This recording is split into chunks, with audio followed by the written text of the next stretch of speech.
안녕하십니까. 한겨레 캐스트 진행을 맡고 있는 김우겸 기자입니다. 드디어 나로호 발사가 성공했습니다. 어제 오후 로켓이 우주로 날아갔고 오늘 새벽에는 그 로켓에 실렸던 인공위성이 성공적으로 지상에 신호를 보내왔습니다. 이로써 우리나라는 스페이스 클럽, 우주클럽의 11번째 회원국이 됐다고 합니다. 분명 쾌거입니다. 하지만 우리에게 나로호가 무슨 의미를 지니고 있는지 한번 차분하게 짚어볼 필요도 있습니다. 우선 제가 지금 스페이스 클럽 11번째 회원국이 됐다라고 말씀을 드렸는데 스페이스 클럽 이게 뭔지 또 그리고 우리가 11번째라고 하는 게 맞는 건지 한번 그 말씀부터 좀 해주시죠.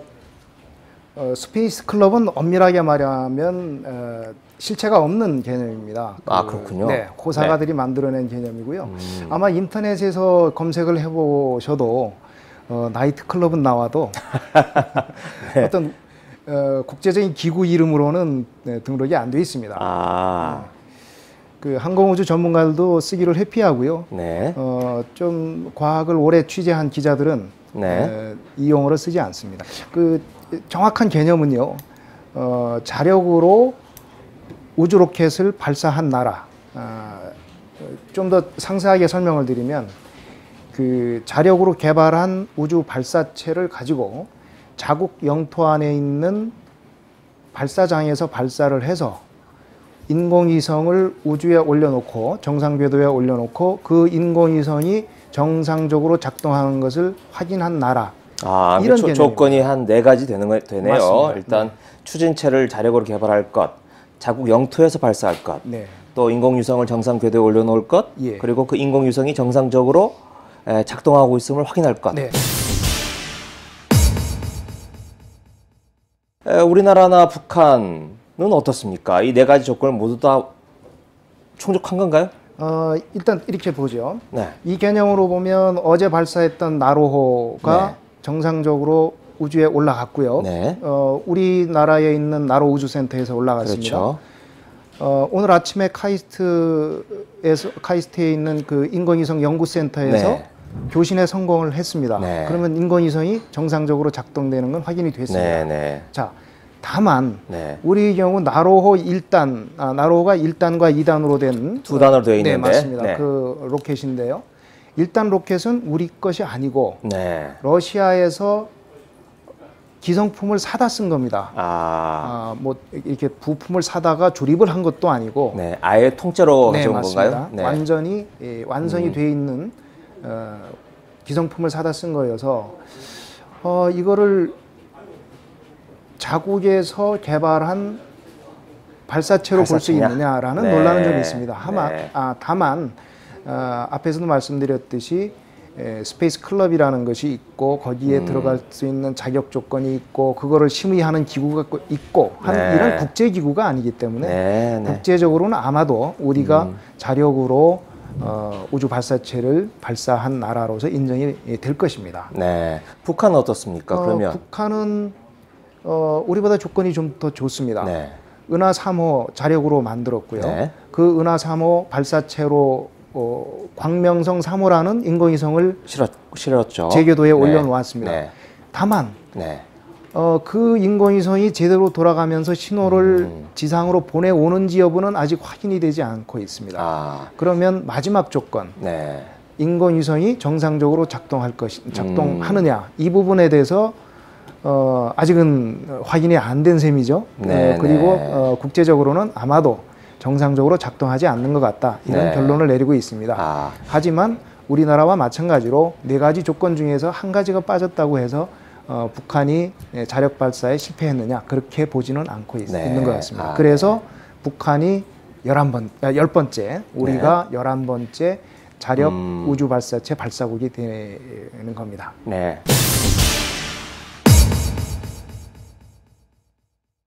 그 1단 로켓이 러시아제라고 말씀을 하셨는데 러시아가 우리에게 1단 로켓을 주면서 애초에는 기술을 이전하겠다 이렇게 약속했던 거 아닙니까? 그 부분은 좀 그동안에 이제 러시아와 우리가 기술 협정을 맺고 하는 그런 과정을 좀 들여다볼 필요가 있습니다. 네.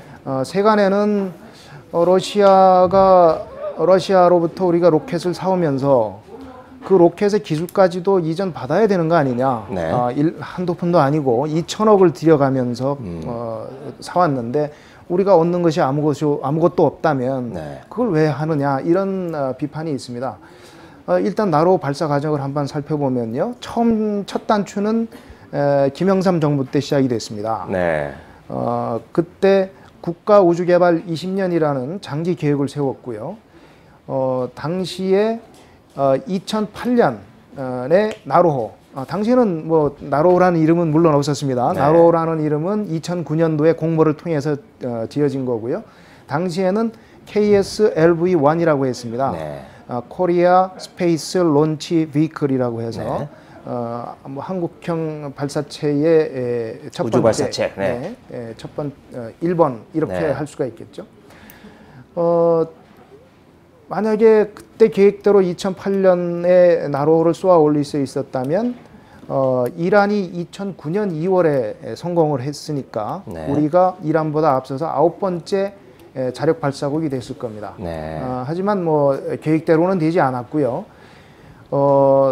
이런 추진을 하던 중에 우리나라가 2001년에 국제 조약에 가입을 합니다. 영어로 MTCR인데 우리말로 하면 미사일 기술 통제 체제라는 국제 조약입니다. 거기에 가입을 합니다. 이 조약의 취지는 발사체 기술을 확산하지 말자. 네. 뭐 발사체라는 것이 평화적인 기술이기 때문에 그걸 굳이 막을 필요가 있겠냐고 하지만 발사체라는 건 미사일과 직결되는 부분이 있어서 이런 조약을 만들었습니다. 우리가 거기에 가입한 이유는 그 미사일 기술 통제 체제에 가입을 해야 발사체와 관련된 다른 기술들을 이렇게 이전받을 수 있는 조건이 됩니다. 네. 그렇게 해서 가입을 했고요. 2002년도에 들어서서 소형 위성 발사체 사업이라는 걸 시작을 합니다. 말하자면 이제 나로호 사업을 본격 시작을 한 거죠. 그러면서 우리가 자체적으로 가지고 있는 기술이 없으니까 애국 기술을 습득을 하려고 여러 나라와 타진을 합니다. 네. 그러나 미국, 프랑스, 뭐 이런 나라에서 모두 거절을 당하고요. 일본 포함해서요. 결국은 경제적으로 많이 어려움을 겪던 러시아 쪽과 겨우 우주기술 보호 협력 협정이라는 걸 맺게 됩니다. 네, 이게 상당히 복잡한 과정이 네네. 있었군요. 네. 예. 그런데 이제 이 우주기술 협력 협정을 맺었으니까 러시아로부터 기술을 저희들이 들여오면 좋은데 네. 저희들이 아까 말씀드렸듯이 MTCR 미사일 기술 통제 체제에 가입을 했지 않습니까? 네. 거의 가입을 한 나라는 다른 나라와 기술 협력을 하려면 우주기술 보호협정이라는 걸 맺도록 되어 있습니다. 네. 그런데 이 우주기술 보호협정의 또 조건은 발사체 기술에 대해서만은 이전하지 못한다, 이렇게 되어 있습니다. 그러니까 러시아가 약속을 어긴 게 아니라 애초부터 네. 기술 이전이 불가능하도록 네, 돼 맞습니다. 있었군요. 예. 그러면 우리가 얻은 게 뭐가 있죠? 2천억을 들여서? 그래도 뭐 이제 그 정부나 또는 이제 항우연이 네. 추진을 했던 그 연구진에서는 아니다. 네. 뭐 그럼에도 그렇게 했어야 됐다라고 이렇게 명쾌하게 사실 답은 내놓지 못하고 있습니다. 네네. 예, 아마 뭔가 뒷얘기가 있는 것 같고요. 네, 알겠습니다. 그렇다고 하지만 뭐 러시아한테 속아서 계약을 했다든가 아니면 애초에 불평등한 계약임에도 불구하고 네. 국민이나 국회를 속이고 네. 비준까지 낮다거나 이렇게 비판하는 거는 뭔가 좀 더 좀 너무 많이 나간 것이 아니냐. 네. 좀 뒷얘기가 더 있을 것 같은데 네. 그런 생각입니다. 네, 나로호에 앞서서 북한은 은하 3호를 쏘아 올렸어요. 성공을 예, 했고. 그렇죠. 예. 네. 그러면 지금 북한이 우리보다 더 앞서 있는 것 같은데 예. 얼마나 앞서 있는 건가요?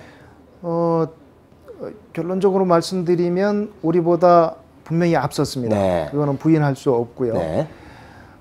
정확하게 몇 년을 앞섰다 이렇게 평가하기는 좀 어렵지만 어느 저 언론을 보니까 한 5년 정도 앞섰다 이렇게 보는 분들도 있던데. 그러면 5년 뒤에 우리가 자력으로 만든 발사체를 쏘아 올릴 수 있느냐? 네. 그건 또 미지수입니다. 그렇겠네요. 네. 그렇게 보기 때문에 뭐 몇 년을 앞섰다 이런 부분보다는 그러면 어떤 부분이 차이가 나는 건지 그런 부분을 좀 들여다볼 필요가 있습니다. 로켓은 1950년대부터 개발이 됐습니다. 1957년에 러시아의 스푸트니크가 처음으로 우주로 향해 올라갔지요. 그렇게 따지면 최첨단 기술은 아니죠. 네, 그렇죠. 올해 1950년, 60년이 네, 넘은 그렇네요. 기술이고 네. 원자탄을 보고 첨단 기술이라고 안 하는 거하고 똑같습니다. 네. 다만 원자탄과 마찬가지로 미사일과 연결되는 기술이기 때문에 기술 이전이 전혀 안 되고요. 아주 네. 어렵게 돼 있고 해서 그거를 개발을 하려면 속칭 맨 땅에서 헤딩을 해야 됩니다. 네. 처음서부터 경험을 쌓아가면서 해야 하고요. 머리로 하는 기술이라기보다 몸으로 하는 기술입니다. 네. 예. 그래서 북한 경우는 은하 3호에 쓰였던 그 노동 미사일을 84년도에 이미 만들기 시작을 했고 네. 그렇게 따지면 30년이 됐습니다. 30년 동안 경험이 있었다. 네. 네. 우리는 아까 말씀드렸듯이 96년에 이제 페이퍼워크 네. 처음 계획을 세우고 실질적으로 개발에 들어간 건 2000년대 들어서거든요. 네. 그렇게 따지면 상당히 격차가 네. 벌어져 있는데 다만 우리는 이제 산업력도 북한보다 월등하고요. 기타 전자 전기 기술 이런 데서 앞서 있기 때문에 네. 아마 추격하는 데는 격차를 줄이는 데는 그 현재 그 격차보다는 훨씬 빨리 네. 줄일 수 있지 않을까 네. 그렇게 봅니다.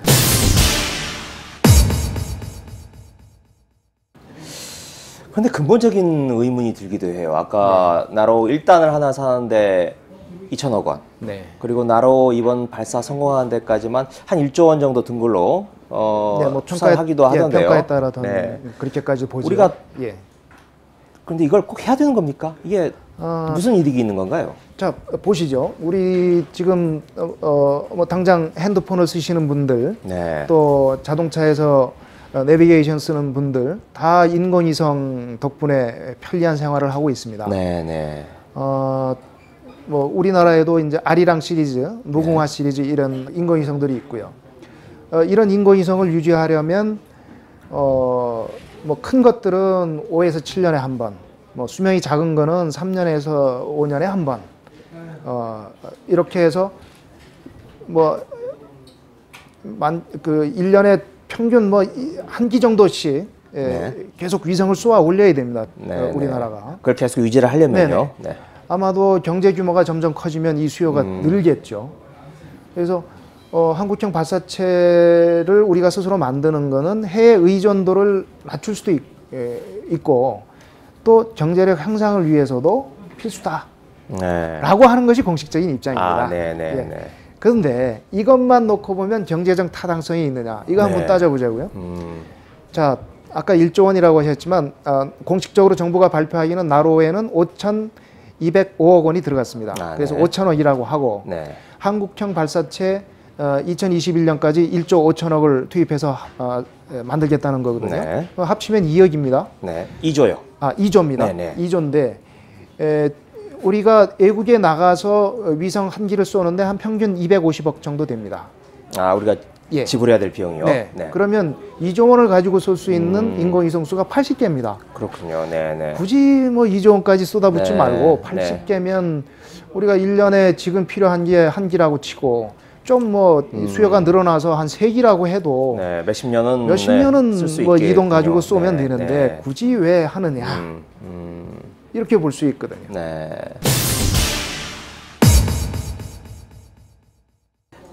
과학기술, 우주개발뿐만 아니라 군사력 측면에서 봐야 되는 거 아니냐 이런 지적도 있던데요. 예, 맞습니다. 그 핵심이 그겁니다. 사실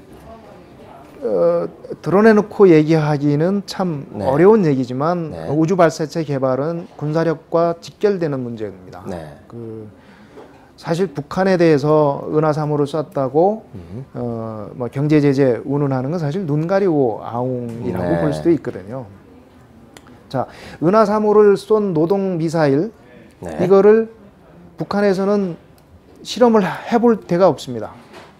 네. 사거리가 300km, 500km 넘어가면 북쪽으로 그렇죠. 러시아지요, 서쪽으로 중국, 있고. 남쪽에 네. 남한. 네. 그래서 쏜 것이 일본 넘어 태평양으로 한번 쏘았죠. 네, 그랬죠. 일본에서 난리가 났죠. 네. 그러니까 더 이상 쏠 수가 없습니다. 네.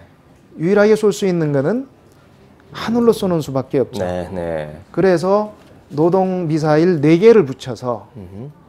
하늘로 쏘는 은하 3호를 만든 겁니다. 네. 우리도 이번에 한미 미사일 협정에서 사거리 800km까지 그렇죠. 영인을 네. 받았죠. 네. 탄도미사일 사거리를 네. 보유할 수 있게 받았는데 네. 만들어도 쏠 데가 없습니다. 우리가 최대한 서해 쪽으로 쏜다 하더라도 300km를 넘어가지 못합니다. 넘어가면 중국이 가만히 있지 않겠죠. 그런 측면이 있어서 이거를 드러내놓고 얘기할 수는 없습니다만 그런 군사적인 배경이 군사력이라는 그런 배경을 네. 부인할 수 없다고 봅니다. 네. 그래도 좀 의문은 남아요. 예를 들면 북한은 미국에 대적하기 위해서 네. 어떻게 보면 미국의 봉쇄 정책으로부터 탈피하기 위해서 미국을 겨냥한 장거리 미사일을 예. 개발한다고 하지만 우리나라는 그렇게까지 로켓을 개발해서 군사력으로 전환할 가능성이 있는 건지 그런 의문이 근본적인 의문이 좀 드는데. 예, 제가 그 부분에 대해서 전문가는 아닙니다만 네. 상식적으로 봤을 때 미사일로 전환할 수 있는 기술을 보유하고 있느냐 아니냐는 그 나라의 국력을 평가하는데 굉장히 큰 요인이 될 것 같고요. 네. 뭐 그거에 대한 반증으로 보면 지금 세계에서 한 60여 개국이 그 스페이스 에이전시, 그러니까 우주개발 기구, 네. 예를 들면 이제 미국의 나사 같은 경우가 나사, 그 일본의 작사, 우리 같은 경우 항공우주연구원 네. 이런 것들을 만들어서 우주 개발을 합니다. 우주 발사체 연구를 하거든요.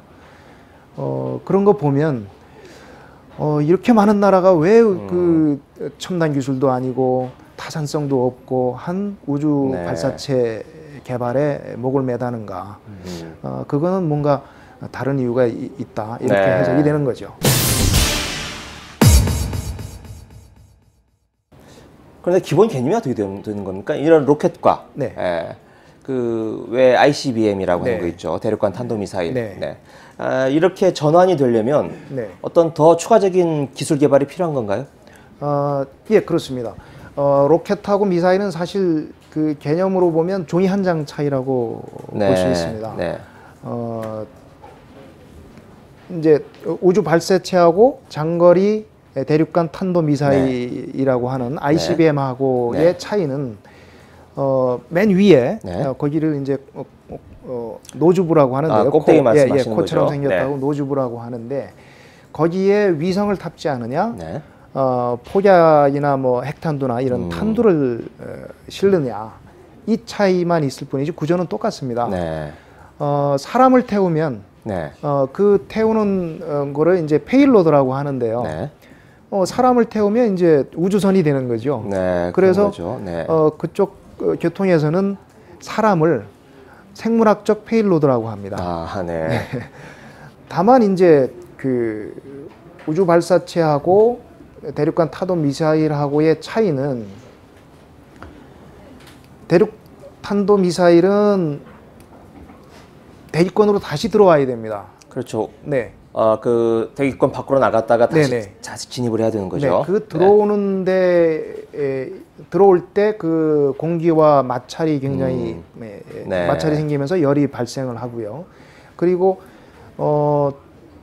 뭔가 목적이 있지 않겠습니까? 네네. 정확한 타겟에 그 도착하도록 하는 네. 그런 유도 기술이라든가 이런 것들이 추가적으로 필요해서 네. 오히려 우주 발사체 기술보다도 더 고도의 기술이 필요하다. 이렇게 네. 얘기들을 합니다. 그 대륙간 탄도미사일도 탄도미사일이지만 박근혜 대통령 당선인이 이번에 2020년까지는 그 달 탐사를 완성하겠다, 성공시키겠다 이렇게 공약으로 걸었고 또 엊그제 그걸 좀 더 앞당기겠다 이런 말까지 하셨는데 이게 가능한 일입니까? 우리나라 기술로? 이 점에 대해서는 두 가지 시선이 존재하는 것 같습니다. 그 전문가들은 대체적으로 우리 기술력으로 과연 가능하겠느냐라는 데에 대해서는 컨센서스가 거의 동의들을 하는 것 같습니다. 다만 달 탐사를 2020년까지 하겠다는 어떤 목표를 설정을 해놓고 드라이브를 했을 때와 그런 목표가 없이 어떤 우주 개발에 나섰을 때에 나중에 돌아오는 그 성과의 차이가 좀 있지 않겠느냐. 가령 이제 1960년대에 국산 엔진을 개발을 하겠다 했을 때 그때도 아마 우리 기술력으로 될 수 있을까라는 그런 의문들이 많이 제기가 됐을 거고, 물론 목표했던 그 기간보다는 훨씬 뒤에 이루어진 일이겠습니다만 그런 얘기들을 합니다. 그렇게 목표를 설치해 놓고 한 방향으로 집중을 모든 기술을 집중을 해보는 그런 효력이 있지 않겠느냐라고 얘기를 하는데 다만 이게 그 약간 누구를 생각나게 하는 좀 섬뜩한 발상이어서 모든 국민을 이렇게 한 곳으로 몰아가는 좀 현대하고는 맞지 않는 발상 아니냐 이런 지적도 좀 있습니다. 나로 발사 이게 분명히 축하할 일이죠. 축하할 일입니다. 하지만 저는 개인적으로는 좀 걱정이 됩니다. 첫 번째 이유는 그 엄청난 비용 때문입니다. 아까 뭐 5천억 이야기도 했지만 이게 달 탐사까지 간다면 수십조 원, 어떻게 보면 100조 원 단위로까지 넘어갈 수 있는 굉장히 큰 비용인데 저는 그렇게 큰 비용을 조금 더 우리 사회의 긴장을 완화시키는데 좀 쓰여졌으면 합니다. 사회복지 비용이죠. 우리나라처럼 양극화가 심해서 가진 자와 없는 자의 갈등이 극심한 사회에서, 불행한 사회에서 별을 보며 꿈을 꾼다, 꿈을 키워나간다는 게 너무 사치로 느껴집니다. 또 하나는 이 남북 간의 대치 상황 때문입니다. 사실 우주 개발이라고 하는 게 냉전 시대 미국과 소련의 우주 경쟁에서 비롯됐습니다. 그래서 미국이 사람을 달에 보내는 걸 성공함으로써 미국이 그 경쟁에서 이기긴 했습니다만은 쌍방 간의 출혈이 너무 심했습니다. 그래서 더 이상 미국이나 러시아가 달에 사람을 보내지 않는 이유가 그런 출혈 때문이라고도 합니다. 나로와 은하 3호와 나로, 남북이 서로 경쟁적으로 로켓을 쏟아보면 남북 간의 긴장이 격화되지 않을까 더 걱정이 됩니다. 오늘 여기까지 마치겠습니다. 지금까지 김우겸이었습니다. 고맙습니다.